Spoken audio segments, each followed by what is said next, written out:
Hello everybody and welcome to my tier list of all the games that I've played in 2022.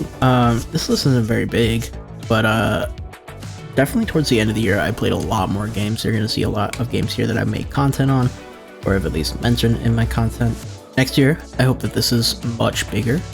A lot of these games, some of them I haven't finished, but if I haven't played enough to really gain an opinion, I'm gonna put it in this one. And if I've dropped it because I didn't like it, it's going to be dropped, obviously. So let's start off Guardians of the Galaxy. I had a great time with this game, mostly with the characters. I thought the dynamics were really fun, and when I play video games, that's kind of what I look for. I don't really put too much attention on like gameplay so much. I mean, if the gameplay is absolutely abysmal, I probably won't play it. But this game, it was fun. It was fun. I definitely had some issues with like pacing of it. It was a little lengthy and the missions were a little long. There was a lot of combat going on in it, but I think I could safely put that in B. I had a good time. I could recommend it to anybody who's a Marvel fan. It was pretty good, especially after the Avengers game that shall not be spoken of. This was a good time and refreshing. And so now we are going to go on to the first game that I have ever made content of, Hollow Knight. And if you know anything about me, I think you know where this is going. Straight on the S tier. This was my favorite video game for a while after I played it. You'll see later. I mean, you may already know, but you'll see later what dropped it from favorite. But it is an S tier game nonetheless. Team Cherry is amazing. I love the characters. It holds a really special place in my heart. And Team Cherry is just amazing, man. I have bought so much merchandise and stuff like that, and I don't really do that a lot. I don't buy a lot of stuff from stuff that I like. But I just they don't charge anymore for their DLC, which adds so much to the game. Maybe like besides the Lifeblood update, but beyond that, so much gets added on each DLC. It's just incredible that you could tell that they love making games, you know? And then we're gonna go on to Elden Ring, which was the second game that I made content on. And this was my first Soulsborne game, by the way. I played like maybe, I don't know how many hours of Dark Souls Remastered I played, but I got to the Gargoyles, got my ass kicked, and decided I was good. So after returning and being able to actually play a game and enjoy it, I loved it. It was one of those few games where the combat and gameplay really like shone through to me and really made me feel like I was playing for the combat and stuff like that. But I think I have to put this in A for me. It's a phenomenal game. It's a phenomenal game. It does deserve S rating. Here's the thing though, I don't want to put too many things in S, because I don't want to topsy-turvy my scale. I feel like every time people love something, they immediately put it in S, and then these middle columns are just kind of like empty. But the main issue that I have with Elden Ring is just the lack of diverse content, I guess, in it. That's a bad way to say that, but more like I wish there were more unique boss encounters, like how many Erdtree avatars and like dragons. It's just, I wish there was something a little more to them, and it definitely made me feel a little burnt out towards the end. But like after you get to the fire giant, it feels incredible to finally come in and be able to like have so many cool and unique boss fights, especially something like Placidus Axe or Malekith was awesome, but he fucking kicked my ass and made me a little mad, I will say. I felt like I was being kind of punished for I was being punished for attacking on something where I was trying to punish them for doing like a heavy attack or something. But anyways, that's besides the point. I am not a video game critiquer in any way, shape, or form, and if you disagree with me, I'm okay with you letting me know that. I don't really care. As long as you're chill about it and not gonna be like calling me like the worst like scum of humanity, I'm not that bothered. I'm okay with criticism. But after that, what did I play after that? I believe it was Ori. I believe Ori was in the middle of this. And Ori, this is rough. Okay, I'm gonna do both Oris right now. I'm gonna put Ori and the Blind Forest at B, just because Ori and the Will of the Wisps is just such a great expansion on the game from the original game, and like the combat of Ori wasn't really that fun to me. And when they added all the stuff that they did in Ori and the Blind Will of the Wisps, they just made the game 10 times better for me. They made me feel engaged with the combat system, and it made me feel a little more powerful, and the combat was just a little more fun, because I felt like, I believe it was Sane, I don't know how to pronounce it, but in the first game, combat really didn't speak to me. It was why I didn't really play the game for a while, because I had heard great things, but I was just kind of like, I don't know, that little shooter guy's kind of lame. But everything that I had problems with in Ori was immediately just made so much better in Ori. And that's the only reason it is in B. It was an A game, but like, I feel like if I go back and play Ori in the Blind Forest, I'm going to feel like I wish it was Ori and the Will of the Wisps. The platforming in this was great also. It's like the first game that I really loved platforming specifically in, because I've never really enjoyed that. I don't remember how much I did in Hollow Knight, just because that's definitely a more combat focused game. This was just fun to traverse the areas and stuff like that. It was great. It's phenomenal. Only in B, because Ori and the Will of the Wisps is just that much better. Let's go with Borderlands here. So I didn't make content on this, obviously, but I played this with Tyler, who I will link. His little kitty should be somewhere on the screen right now. But just a great time chilling with a buddy. As far as like critically with the game, I would say it's like C, but just because like I'm chilling with my friend and playing it, I'm gonna put it right there and be really excited to start Borderlands 2, because I know that's like one of the better ones, and they just make this game completely better. And like, it kind of runs like dog crap. We've had some issues, and the port to PC wasn't the greatest, but beyond that, it's just a good time just to chill, play games with friends. I love experiencing like stories specifically with friends. It's really fun for me. But after that, let's go into some Spooktober stuff here. Okay, so the first game that I played in Spooktober was Five Nights with Firearms, and it's a funny concept. I love the idea of it, right? Just like a little like fan-made game, you know, you're shooting the animatronics. It's over the top, it's silly. I just wish the dialogue was a little less cringy, not gonna lie. It made me a little uncomfortable. I didn't feel like I wanted to read some of it, and I never felt it was really necessary. I felt like it was already goofy enough, especially with Dancing Chica just emoting on me. But that being said, I'm putting that in C. But yeah, I'm putting that in C just for the fact that it was kind of just like cringy, and it was a little thing, not really something that I almost forgot about it, you know. We're gonna go with Alien Isolation here, and this was like, so I don't really play horror games, but I had a great time with this game. I'm gonna put this in A, and the only reason it's not an S is because I really got burnt out towards the end, and I think you could see that from my gameplay, because I just was kind of just running around and flamethrowing everything.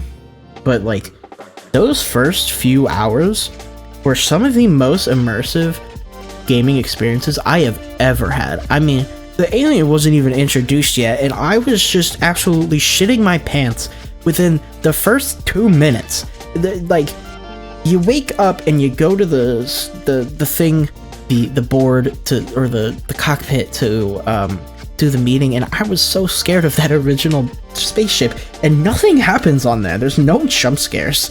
It is just pure like atmosphere and knowing that at some point this is a horror game, you know.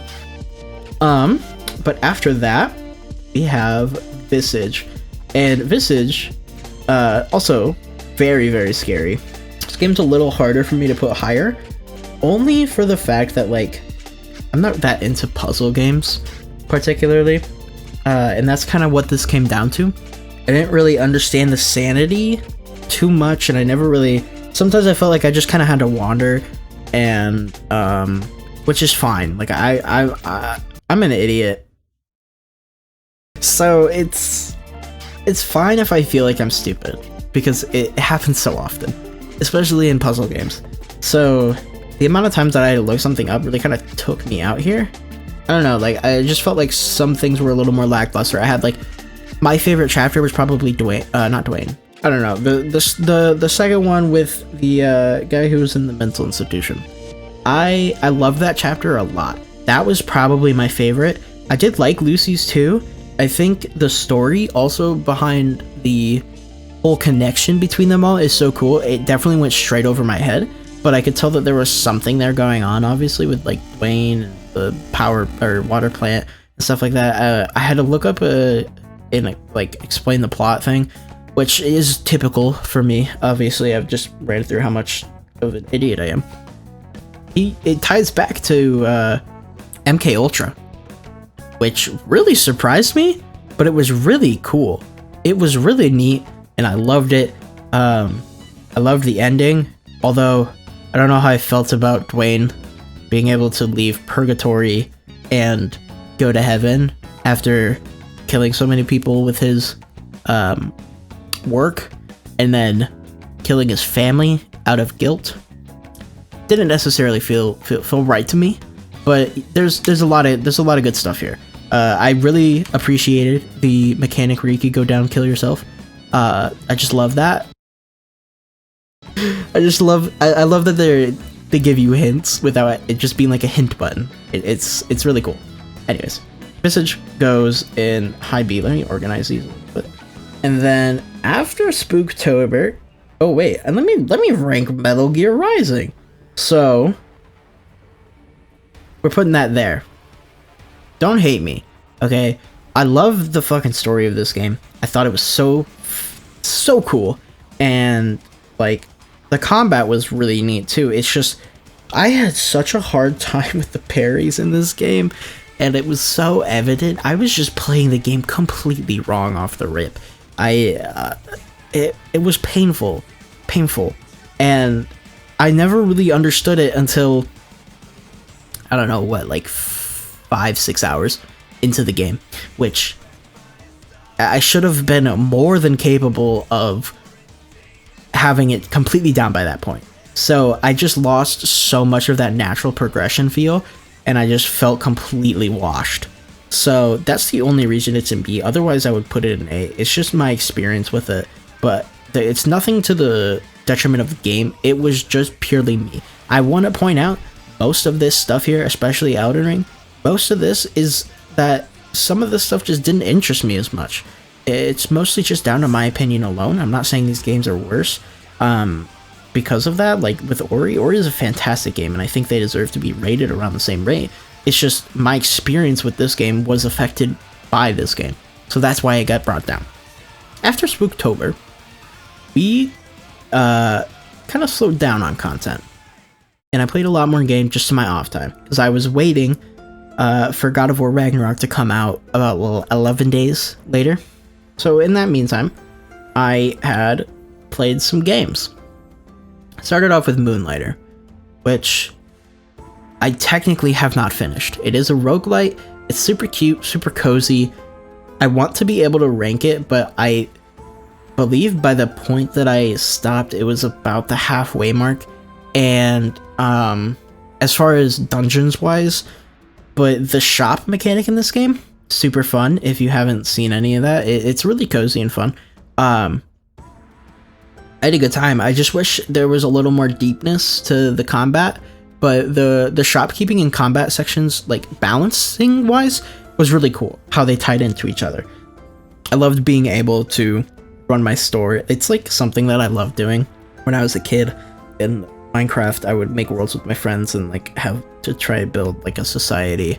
I would always like build stores and shops and like try to do stuff like that and have like businesses going on. I don't know, maybe I'm just a capitalist pig, but it's just fun, I guess. Anyways, moving on. It's a great game. I'm not too sure how I feel on it yet. I just kind of wasn't super hardly invested, and that kind of just drew me out of it. Moving on to a game that I was very invested in. We're going Horizon Forbidden West. I had a great time with this game, and I binged the shit out of this game. And it has its glaring issues. Like some of the missions were kind of drawn out, especially the start. God, the start, there's so much exposition and so much like story dumping, and like it was fine when it was the story stuff because it was cool lore. And I love the lore of this game. I think it's awesome when you get to learn more about the past. But god fucking damn was that section long. I understand they kind of need a tutorial to start the game, but holy shit, it played very, very similarly to Horizon Zero Dawn, which I have also played. So I was just kind of like, oh my god, let me just go do the thing. Don't know how I felt about them getting rid of Aloy's stuff. It didn't feel like a great explanation. But that being said, I played this game like 12 hours a day for like 5 or 6 days, maybe. Not super accurate, but I loved it. I loved the tribe designs. I'm putting this in A tier. The story of this game just goes balls to the walls with it, and I love that shit. I love it when games go balls to the walls. It is so fucking awesome to me. I love it. Mwah, chef's kiss. You'll see some stuff later where you realize how much I love it. But then I started playing Persona 5 Royale, and I'll put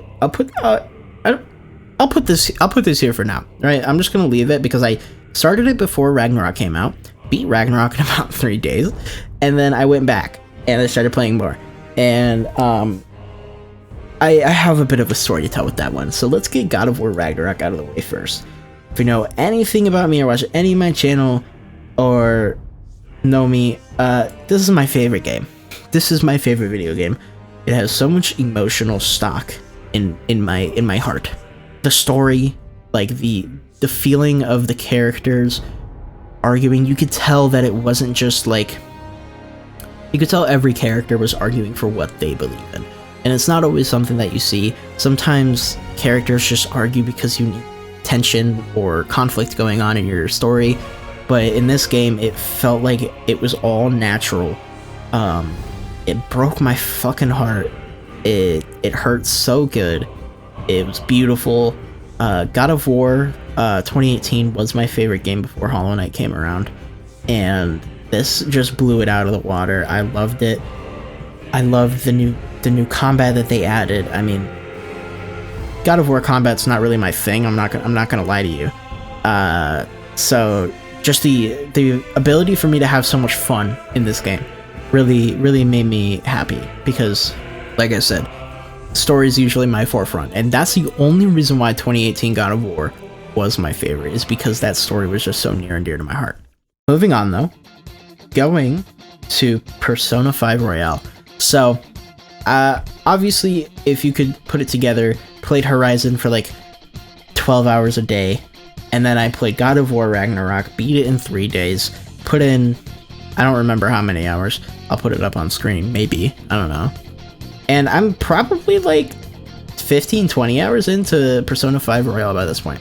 And I was really apprehensive to get into Persona, because I watched my favorite YouTuber, Mythiumu. He's great, go check him out. If you love my content especially, I do a lot of stuff similar to his. I like his sort of playthroughs. I obviously didn't make content on this either, but I watched like the first 10 hours of gameplay or so of his playthrough, and I felt like, because spoilers, they affect me a lot. I hate spoilers so much. They ruin so much for me. So I was really apprehensive to get into Persona because of that, but I wanted to play it because I was watching him play it and it looked like so much fun. Once I finally decided to play it, I think I caught up to the first 10 hours within a day. The combat in this game really made me enjoy and love turn-based combat, which I never have. The only other turn-based combat games I ever played were Pokemon, and I only played those because I thought they were cute. So the fact that this was able to like give me a new appreciation for turn-based combat was incredible to me. And obviously you can see all except this game are turn-based, so you can see how much effect this has had on me. The story, god man, it was just in my peak binge gaming degenerate days, and I actually pulled an all-nighter one day because I had to reset my sleep schedule. My friend was coming over for like around Thanksgiving, and I'm like 60 hours into this game, and I'm just loving it. I'm trying to like get it done before he comes over so that I can fully enjoy that time, because all I want to do is play the game. So I want to get it done with so I can want to do something other than play the game. So I'm pulling an all-nighter so I don't suffer and have to like run off of 2 hours. why I decided that running off of 0 hours was better. I don't know. But anyways, I get on Persona 5 Royale. Let me pull up my tweet about this, actually. Shoutouts to my Twitter. The fuck is that? So I woke up on 11/17, November 17th at around 4:30 p.m. I go downstairs, I eat, I drink my caffeine, maybe like an hour. I decided to play Persona 5 Royale. So we're about like 5:36 p.m. on a, what the fuck? On 11/17. I don't start playing the game until 11:19, 1:51 a.m. Now, let me do some quick maths here. Go to 11:18, 5:30. That's about 24 hours, or that is 24 hours. Okay, so then take that to midnight. That's about 30 hours right there, give or take some like half hours maybe. Stop doing this. And then you get to 1:51, which I'm just gonna round up to like 2, and that is 32 hours straight. And I want to point out that, okay, obviously I ate, and I bathed, and I took bathroom breaks, but a lot of this was just me just going through.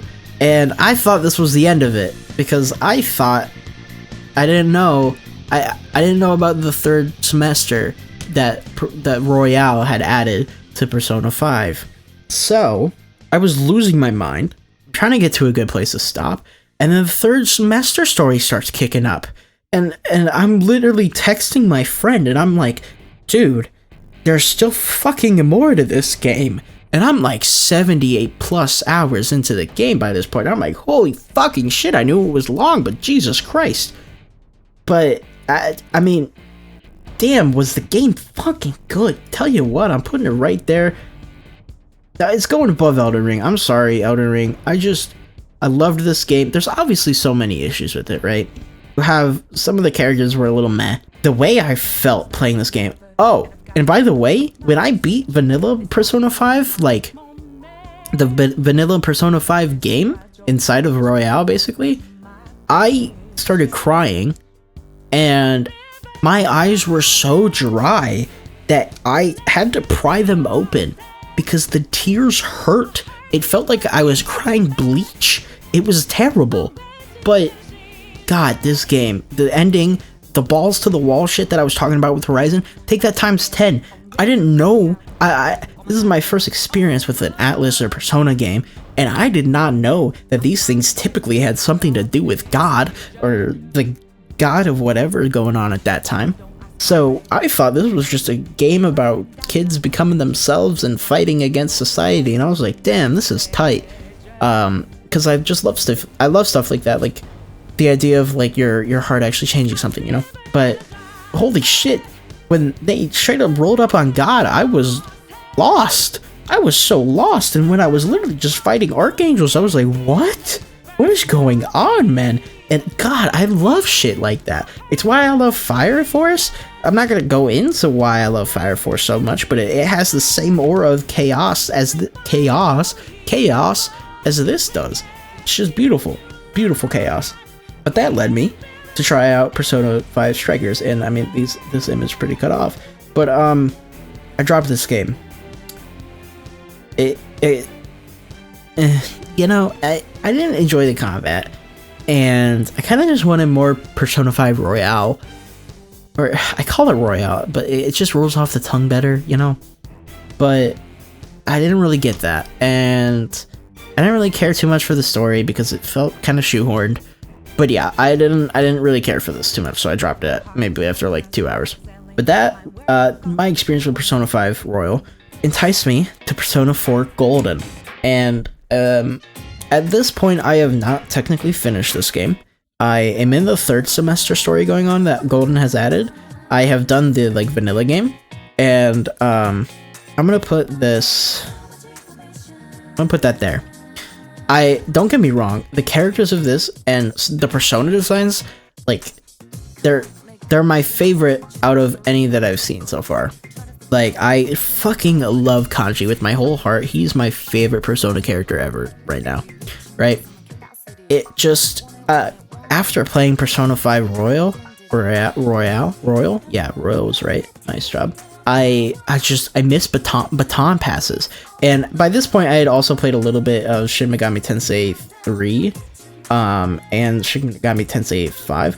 I don't have much to say on these. I can get to a little bit of an opinion later, but Persona 4 Golden just felt like it was missing some sort of momentum in the combat. And I think it mostly, I also love the idea that the enemies are working off of the same system that you are. So that was my favorite part of Shin Megami Tensei. I loved the fact that, I love the press turn system. I thought it was really cool that you could pass without feeling like you're wasting something. And I loved the idea that you could build your team more as much as you wanted, you know?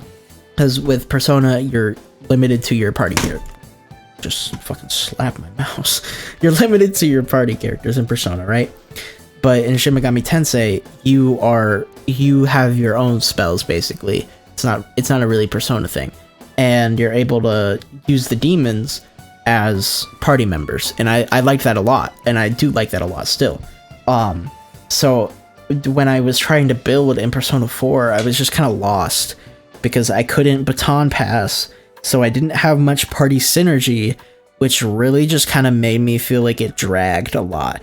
And I don't know how I would have felt about this if I hadn't played Royal. Because I'm just not sure if my image of this is tainted by this, right?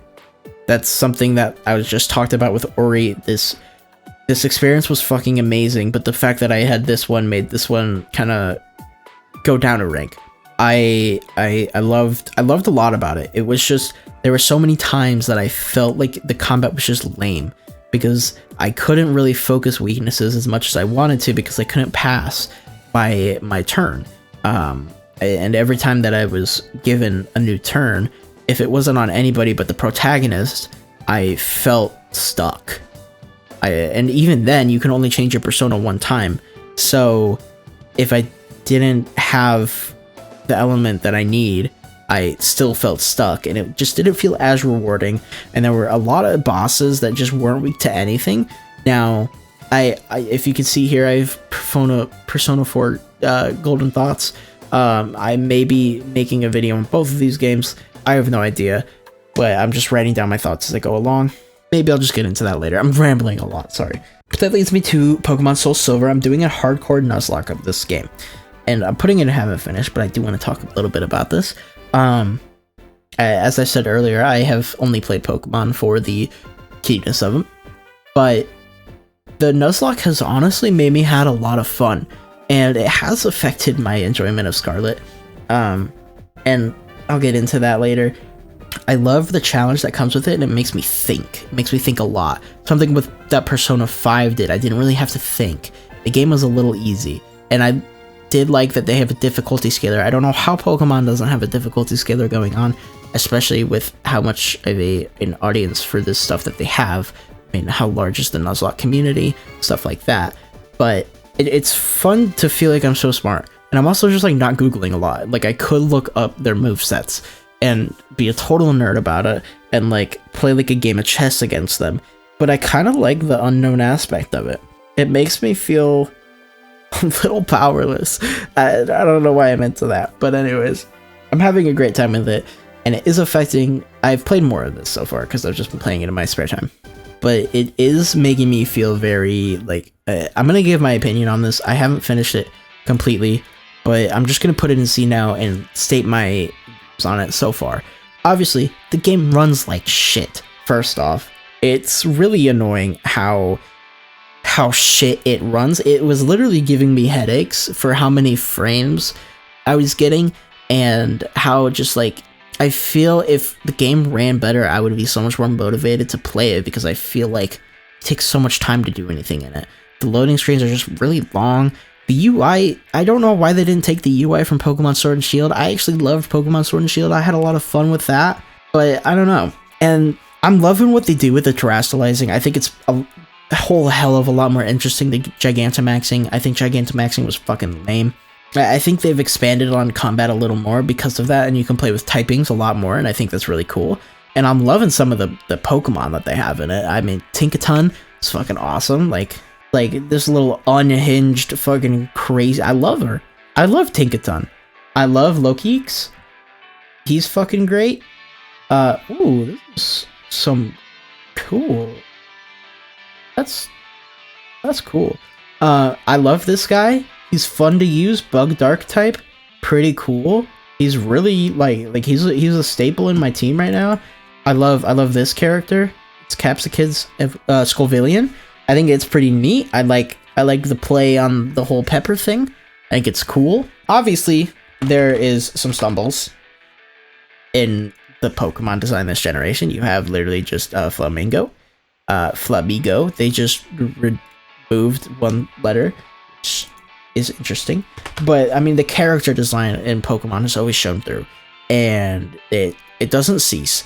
It doesn't disappoint in this. What is this? Is that a Fakemon? That's so cool. That would have been so cool. Yeah, it is a Fakemon. I don't know who to credit for this. Hold on. Okay, apparently this guy made the artwork. Whoa! This video is going so off topic. That's crazy. But I cannot, for the life of me, remember who this guy is. But I love his Pokemon design. I think this one definitely looks cooler.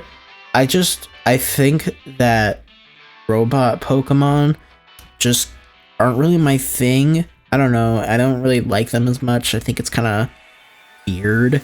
Especially like Rotoms. Like, there's a whole Rotom phone. What do you think a fucking little boy is doing with a Rotom phone? You think that Rotom's like just watching him beat it? I'm sorry. This is bad. I love my little Fuecoco or Skeledirge guy now. And I love them. I think it's Fire Ghost is such a cool typing, and then you get the Grass Dark and Water Fighting, I believe. And they're doing a lot of cool stuff with typings this generation, and I am really appreciating that. I just wish the game ran better, so that's why I put that in C. That's fine, but I am enjoying the game a lot. I don't know how I feel about the open world. It feels kind of empty, bland, and I mean, I don't know why it's open world considering you have a really odd spread of levels. Like, I mean, it's really weird, right? Because gyms are kind of, obviously, especially in Sword and Shield, they kind of made a big deal out of giving you a reason as to why they are in the order that they are, and that there is a quote order. But in this game, it just kind of gets sprawled out, and you can, I guess, technically do everything in a way that you want, but it's like, why? Because you could go straight and beat a gym that's like 20 levels higher than the next gym you do, which is just like, you've ruined that first gym for you. And I don't know how I feel about the gym designs, especially the like puzzles or the gym tests that you have to do. I didn't think there was anything wrong with having it in the same building. I thought that the Sword and Shield tests were completely fine, and I didn't think they really need to be expanded upon or changed in the way that they did now. I don't have any issue with just going in and just fighting a few trainers beforehand. I think that's completely fine with me as well. But enough has been said about that. I just wish that they took their time with it and were able to make it better, because it would have expanded my enjoyment of it so much more. But yes, this is my tier list. If you have any sort of disagreements or opinion you want to include, go ahead and comment that. I would love to have some, not discourse, but some conversations. I don't mind being criticized. It really does not hurt my feelings. I enjoy it. Sounds weird, man. Just don't be a dick about it, you know, and that's fine. Everything else is fine. Some stuff coming up this year. I hope to make it bigger and better than the last one. But yeah, thank you so much for watching. I hope you've enjoyed. Please like, subscribe. Let me know anything you want me to know. Comments, and as always, I hope to see you in the next one. What the fuck? I forgot to stop recording. Jesus.